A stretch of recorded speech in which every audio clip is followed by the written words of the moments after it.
If I didn't get into this school, I really would not know what to do in my life, guys. I was gonna graduate with this degree and do what? Who knows? Do what? Like, at this point, we're going to the Tonys, guys. That's what this is. My suckers, hey, my suckers, hey, my suckers, hey, my suckers.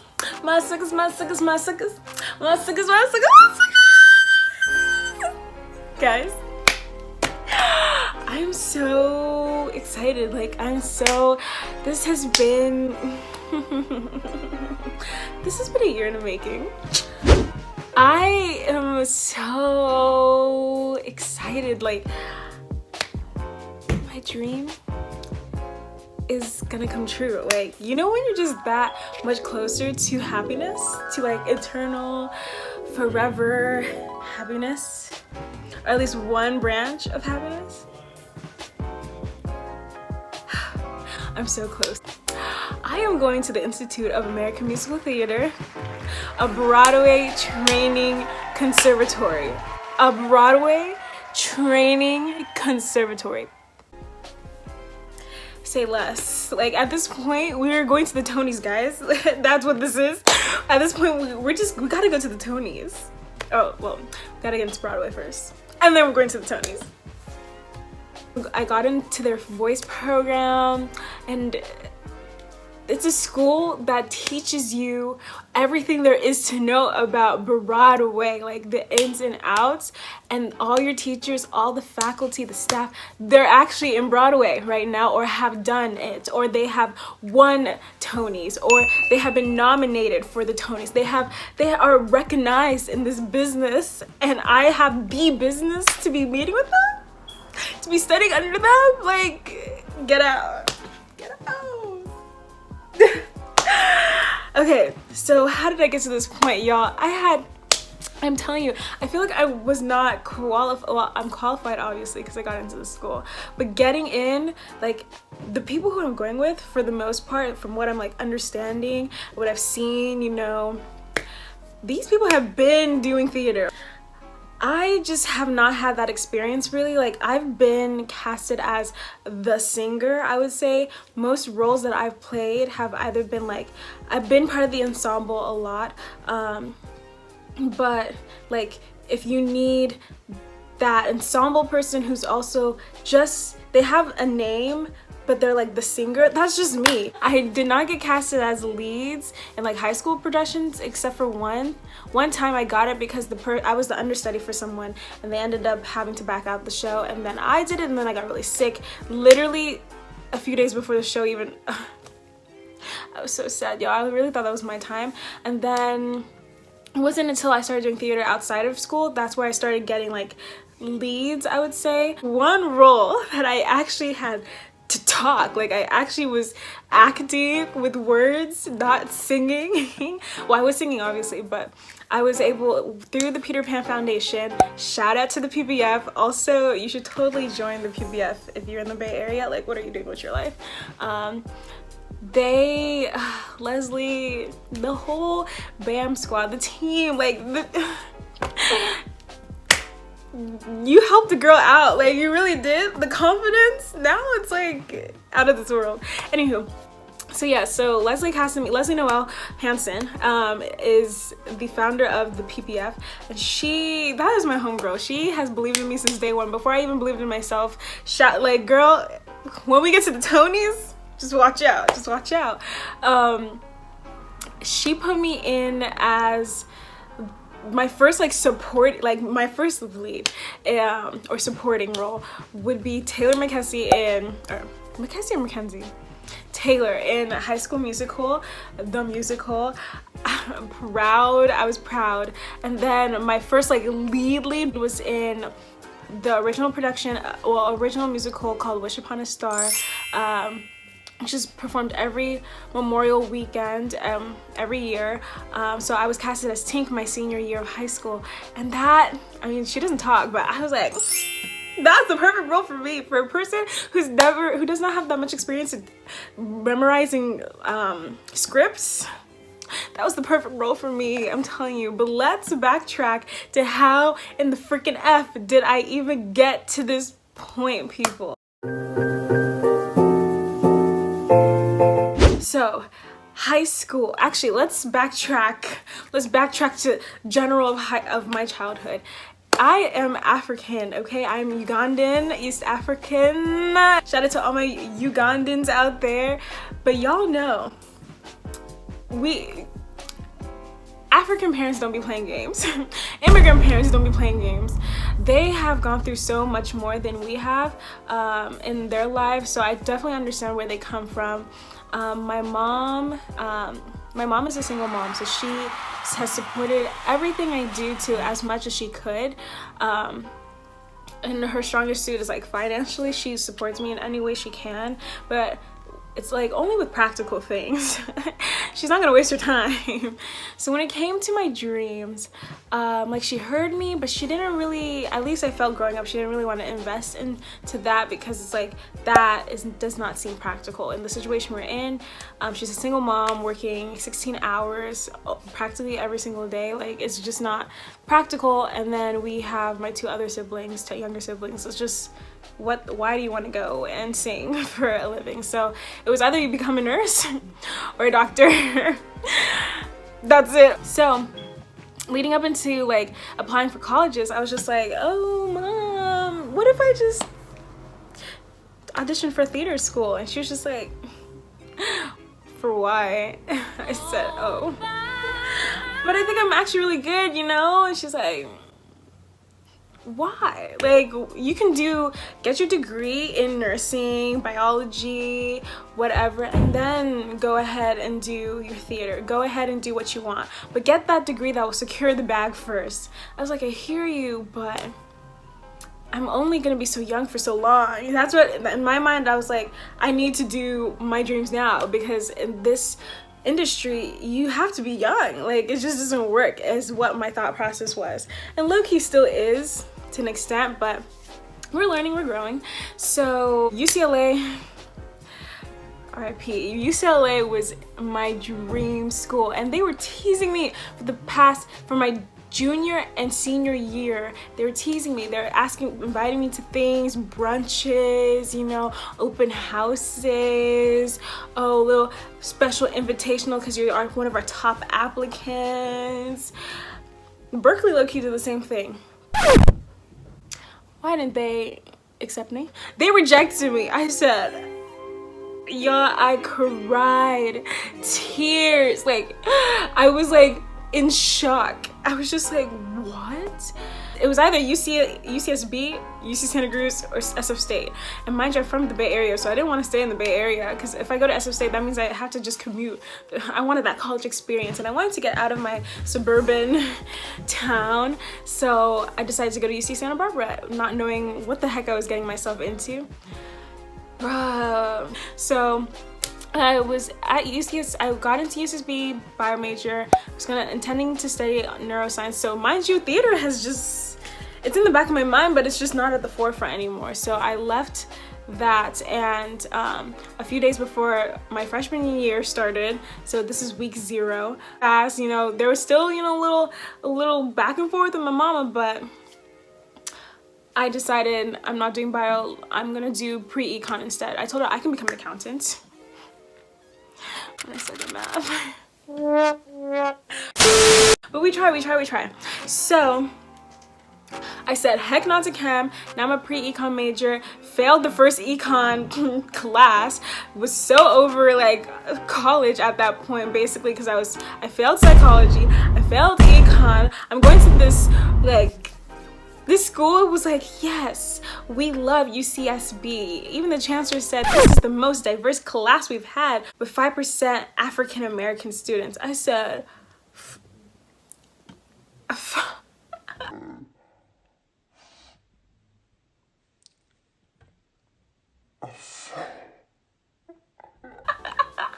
was like, homeboy, you gotta be kidding. That is diverse? 5%, mind you, I come from a very diverse school, so I was confused. I was like, what? I looked around and I was just, UC Santa Barbara looks like what you see in in movies. Like the stereotypical Californian vibe is what UC Santa Barbara is basically. So I was very shocked. So I was just unhappy, to be honest. And I knew I was unhappy because I wasn't doing what I wanted to do. I was just kind of doing it for the sake of my family and my mom especially, and the community, because mind you, if I fail, then the community will look at my mom like she failed because my mom is one of the few of her family who was able to come to America and just live this lifestyle that she lives compared to her siblings. So it's just like, why would you do that? Why would you send your daughter to do that? Like, what? So I decided to leave the country. So while in London, I was fortunate enough to audition for a West End musical, the West End of The Lion King. And so for those of you who don't know how musical theater works, there's basically, I like to simplify it into like 3 tiers. So we have local, regional, and then Broadway. So West End is like the New York version of Broadway. So I, on a whim, I was like, okay, let me just go, and I kind of miss performing. I'm here in London, I was bored one day, and I said, let me just look up some auditions that are close by, or let me just look up some performances that I can go watch myself, because the pockets were feeling very empty to buy Broadway tickets. Very much so. So I looked up some stuff, and I see, oh, auditions for The Lion King. And I was like, oh, okay, let me just get out on there. So I think a week later, that's when I went to audition. And they were just so like, I went and I was like, dang, this seems like official though. Like, why? It just seems official. And then I got there and they're like, yes, are you here for the West End? The audition for the West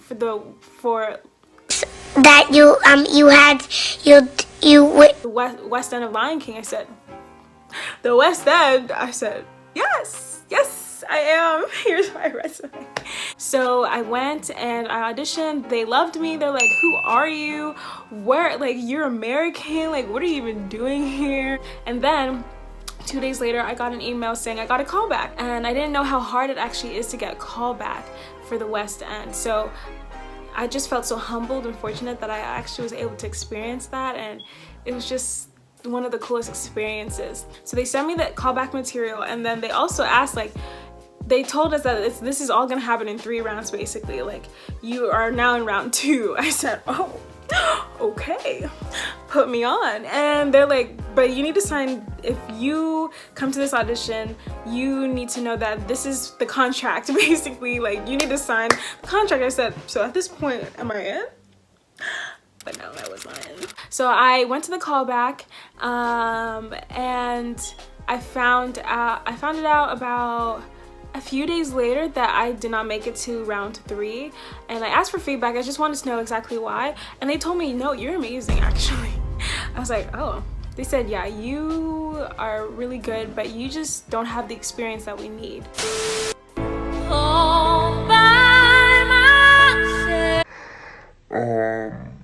And then I asked them, like, what kind of experience are you looking for? They told me, if go get experience, come back in a year, and then we'll put you on Broadway.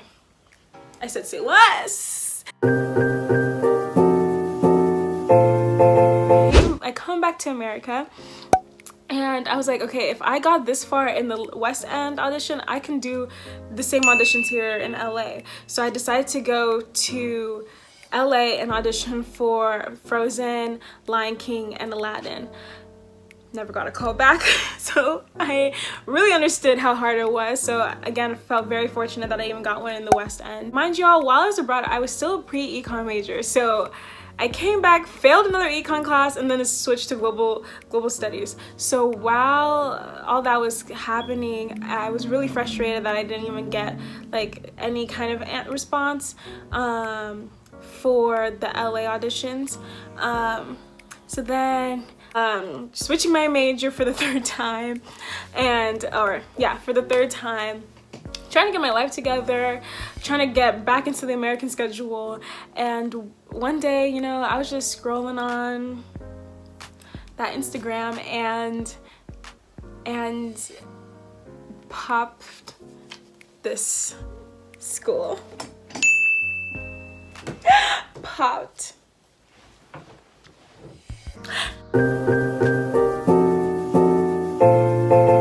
IAMT. So IAMT is a Broadway training program, or Broadway Training Conservatory. So it's a school, well, it's a 2-year program that basically trains you to be a triple threat on Broadway. Point blank, period. So I decided to go audition on the whim. That's how I actually do my auditions, and I can do a whole separate video about auditions. But that's how I do them. I just kind of go like, I see it, okay, let's just go, let's go for it. So that's what I did. I did not know what to expect. I went. I suck at dancing, people. I'm a mover. I am an honorary, absolute fantastic mover. But dancing, let's just sit down. There's 2 parts to the audition. There was a, because I went to the one in Burbank, and we did the dance audition first. I was like, this is level 1, but you know, for me, all we have to do is go through like a lot of times, and then finally I get it. So since I was part of like the older people, I had to go. I think I had to go for either the first or second group. And then I was like, oh, dang it, I'm not gonna get another shot, because I was practicing with all the other groups. I was like, yes, I finally got it, but I didn't get to try again. So then I went to the voice audition. I said, you know what? My dancing looks ugly, but I'm just blow them away with my voice. So I sung I'm Here again. I'm Here is my go-to audition song, to be honest, because I've performed that song so many times, so I just am comfortable with it. And I sung a new song, Waiting for Life to Begin, from Once on This Island. And mind you, I changed my song. I was gonna sing a whole different song actually, because we had to sing 2 contrasting styles, and I was gonna sing a whole different song. I wasn't even gonna sing I'm Here, but then I thought, I should just do it, because I was one of the last people, and when you're just listening, and honestly, comparison is the roots, is the enemy, okay? But I was doing it. I was like, this girl sounds so good. She's belting, she's doing this. I gotta do it. I just gotta hit them with the I'm Here. I don't care if it's on Broadway, because usually when you go into auditions, you don't perform songs that are already on Broadway or that are currently on Broadway. But I was like, it's on tour, so it should be okay, right? So I did it, and I blew them away. Thank you, God. I blew them away. But mind you guys, this is 2019. This is not 2020. This is 2019. This is 2019. I blew them away. But I was applying for 2020. I was applying for the class of 2022, not the class of 2021, because I knew I still have to finish my degree. But there's some mishap, and they thought I was auditioning for 2019, for the class of 2021. And I was like, oh no, I just came, because on the application you can apply for either fall 2019 or fall 2020. So I put down fall 2020, but I was like, I think I have to still go to the audition, so I went. That audition, they saved me in their minds, if that makes sense. Like, that audition helped me get to where I am today. Fast forward 1 year later, because they wanted me to come, I said, I can't, I have to finish my degree. I did not know. I didn't know. So I told them, just give me a year. I'll be able to finish my degree in 1 more year. Just give me a year. I did have to send in another audition video, but it all worked out, because here I am attending IAMT.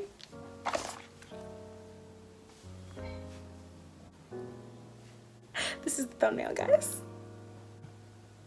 Here I am attending IAMT, Broadway's school, like Broadway's school. I have very minimal experience in memorization, in dancing. Literally, it's because I believed in myself, and that is what got me to this point. Like, I just believed that I had that it factor, that even though my family wasn't the most supportive, or my community wasn't the most supportive, I confided in my friends a lot, because, you know, they gave me life. They gave me life. And with my mom, to tell her, like, Mom, I got into the school, blah, blah, blah.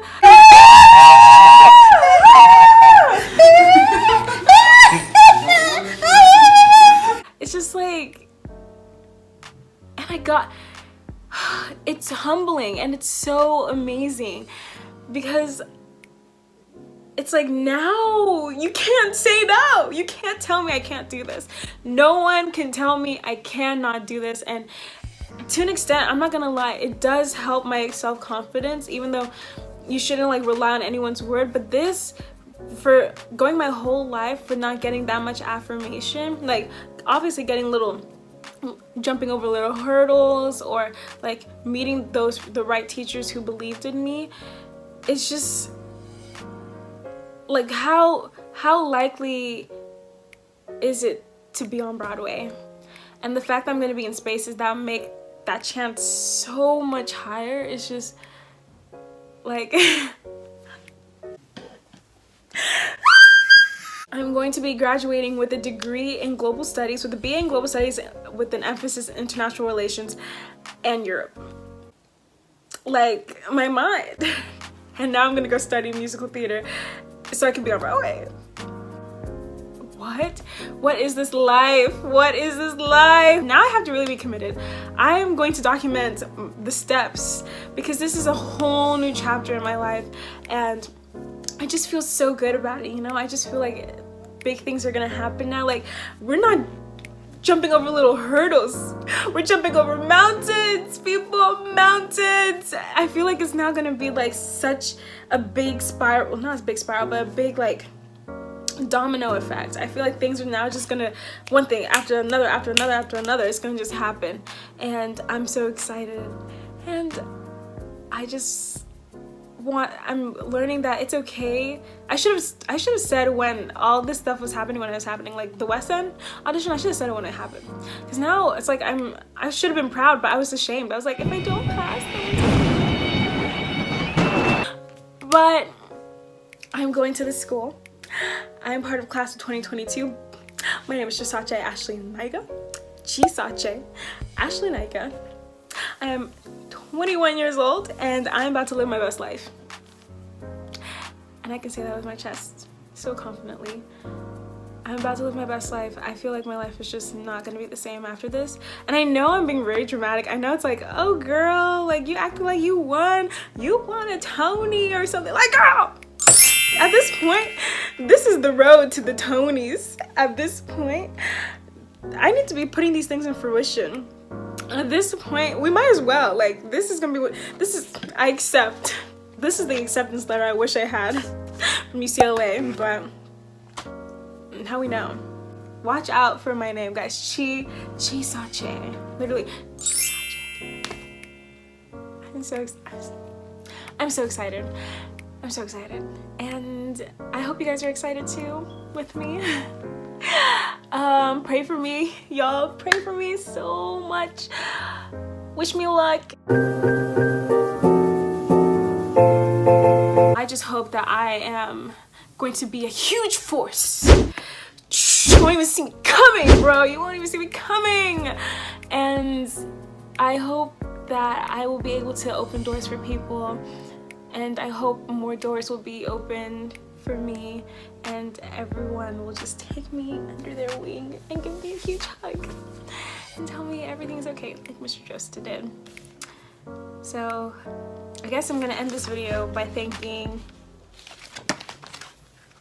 I honestly do want to thank Mr. Drost. Like, you, like, I cried after my audition, y'all. I cried because he was like, you are amazing. Like, you're amazing. People are gonna hear your voice everywhere. Like, so many people are gonna hear your voice. And just to hear that, it's just like, really? Oh, don't lie to me, Rare. Don't lie to me. And so thank you so much, Mr. Drost, Mr. Monarch, and Mr. Cunningham. I haven't met y'all yet, but thank you in advance. And until I see y'all in the fall, I'm just so excited. I'm gonna come out of this program snatched to the heavens. Like, then ain't nobody gonna tell me nothing. I mean, ain't nobody can tell me nothing now, but even more so when I'm Okay, so I will talk to you all later, whenever, wherever, because now you already know